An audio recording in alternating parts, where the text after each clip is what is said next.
उत्तर प्रदेश के शहरों में तेज़ी से अपार्टमेंट्स बन रहे हैं और निर्माण कार्य हो रहा है, लेकिन अब 500 स्क्वायर मीटर से ऊपर अगर एरिया होगा और 8 फ्लैट से ज़्यादा होगा तो उसके लिए रजिस्ट्रेशन कराना रेरा में ज़रूरी होगा। हमारे साथ बात करने के लिए रेरा के अध्यक्ष संजय भूसरेड्डी जी। सर, जिस तरह से ये एक रेगुलेशन है आप लोगों का, 8 फ्लैट से अगर ज़्यादा होगा या 500 स्क्वायर मीटर से ज़्यादा होगा, रजिस्ट्रेशन कराना ज़रूरी है, तो इससे क्या लगता है आपको कि जो छोटे छोटे जो इस तरह के अपार्टमेंट्स बन रहे हैं वो एक तरह से आपकी नज़र में आ गए? 2016 में जो रेरा अधिनियम संसद द्वारा पारित किया गया, जो 1 मई 2017 से लागू है, उसमें स्पष्ट धारा 3 में पंजीकरण करना अनिवार्य है। उसकी बाकी धाराओं में उसकी प्रक्रियाएं हैं। उसमें स्पष्ट लिखा है उसके प्रोविज़न में, परंतुक में, कि अगर 500 वर्ग मीटर का कोई छोटा प्लॉट है तो उसको रेरा में पंजीकरण करना की आवश्यकता नहीं है। अगर वो चाहे तो कर सकता है, लेकिन आवश्यकता नहीं है। अगर वो पंजीकरण करता है तो उसको कुछ लाभ मिलते हैं, क्योंकि एक रेरा का एक उसको रजिस्ट्रेशन नंबर मिल जाता है, तो पब्लिक में भरोसा होता है। इसी प्रकार अगर 8 अपार्टमेंट्स बना रहा है या यूनिट्स बना रहा है तो करना ज़रूरी नहीं है। लेकिन जहाँ 500 से अगर एक भी हो जाएगा या 500.50 हो जाएगा या 8 से बढ़ के 9 हो जाएगा, तो ऐसी दशा में फिर उसको रेरा के प्राविधानों के अंतर्गत धारा एक्ट 2016 के अंतर्गत उनको अनिवार्य करना, उनको पंजीकरण करना अनिवार्य है। और फिर उसमें हमारा ऑनलाइन है रेरा, हम किसी को बुलाते नहीं हैं, हमारा हर चीज़ ऑनलाइन है, पेमेंट भी ऑनलाइन है। हम नहीं चाहते कि कोई ह्यूमन इंटरेक्शन हो, तो वो ऑनलाइन रजिस्टर करेगा और उसके बाद उसको महीने भर के अंदर पूरा जांच पड़ताल उनका फिर सुनवाई करके हम लोग प्रयास करते हैं कि 2-3-4 हफ्ते के अंतर्गत उसका सर, पंजीकरण। इधर देखा जाता है कि जैसे लखनऊ, कानपुर हो या और जो दूसरे शहर जो तेज़ी से डेवलप हो रहे हैं, या फिर एनसीआर के जो शहर हैं, नोएडा, गाज़ियाबाद, तो तेज़ी से इस तरह के छोटे अपार्टमेंट्स या छोटे यूनिट्स बन रहे हैं क्योंकि जगह की कमी है।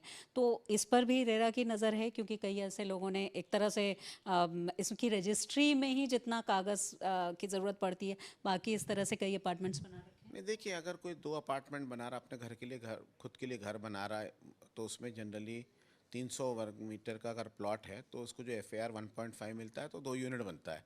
अपने लिए रखा, एक किराएदार के लिए या जो भी रखा, तो ऐसे इसमें नहीं आता है। उसके लिए जो संबंधित प्राधिकरण है, सक्षम प्राधिकरण, जो अर्बन प्लानिंग एक्ट 1973 के तहत गठित हुई, जैसे LDA, GDA, KDA, उनके उनका दायित्व है कि उसका निर्माण और बाकी बातें जो कानून है उनका अनुपालन सुनिश्चित करने का दायित्व उनका है।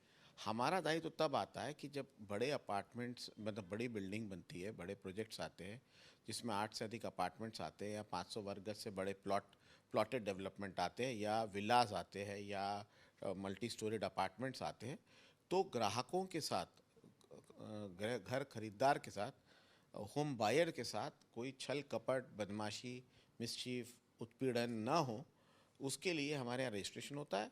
और रजिस्ट्रेशन के बाद वो उसका हर प्रगति हम देखते हैं हर क्वार्टर में। और समय, मतलब अगर कोई प्रोजेक्ट हमने PRJ दिया, अप्रूवल दिया, तो फिर हमारा दायित्व हो जाता है कि उस प्रोजेक्ट को समय अंतर्गत पूरा करें।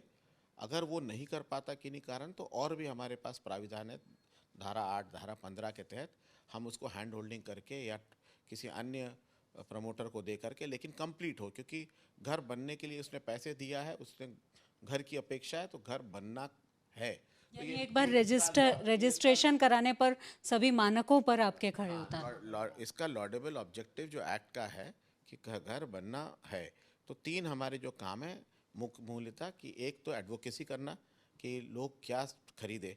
जैसे लोग क्या करते हैं कि किसी ऐड में, अब हम लोगों ने उस पर भी बंदिश लगा दिया है कि आपको एक मारुति 800 देंगे या गोवा का ट्रिप देंगे। तो हम ग्राहकों को भी बोलते हैं कि आप अगर घर खरीद रहे, घर अपने परिवार के लिए घरौंदा खरीद रहे, जहाँ पर आप 30, 40, 60 साल रहेंगे, तो आप एक प्रॉपर बिल्डर के पास जाइए, प्रॉपर स्कीम में अपनी हितों की रक्षा करिए।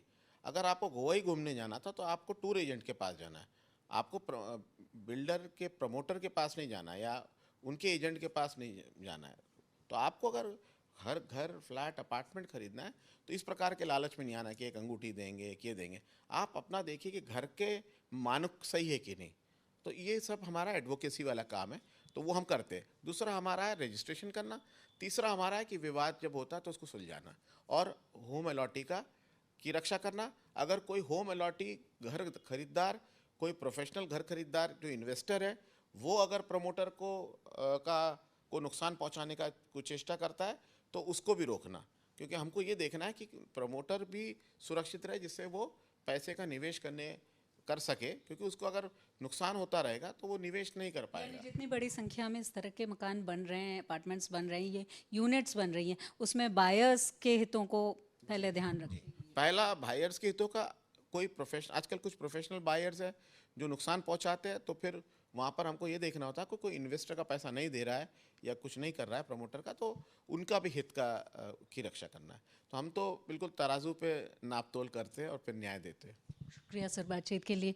तो ये संजय भूसरेड्डी अध्यक्ष रेरा बता रहे थे कि किस तरह से ये बिल्कुल सभी के हितों को, बायर्स के हितों को, प्रमोटर्स के हितों को ध्यान में रख करके ये किया गया है, और किसी भी तरह का विवाद ना हो इसके लिए जो नियम है उसके अंतर्गत रजिस्ट्रेशन कराना, और उसके बाद उसकी प्रगति का जो है वो भी एक फॉलोअप होता है रेरा में। और इस तरह की चीज़ों से, जैसे जिस तरह से छोटे छोटे अपार्टमेंट्स बन गए, उसके बायर्स को अब लाभ होगा, और इस तरह से किसी भी विवाद में निपटारा भी हो सकता है, और साथ ही अंकुश इस तरह के जो अपार्टमेंट्स बनाने वाले बिल्डर्स हैं उन पर भी लगेगा। वीडियो जर्नलिस्ट गौरव गुप्ता के साथ शिल्पी सेन, लखनऊ।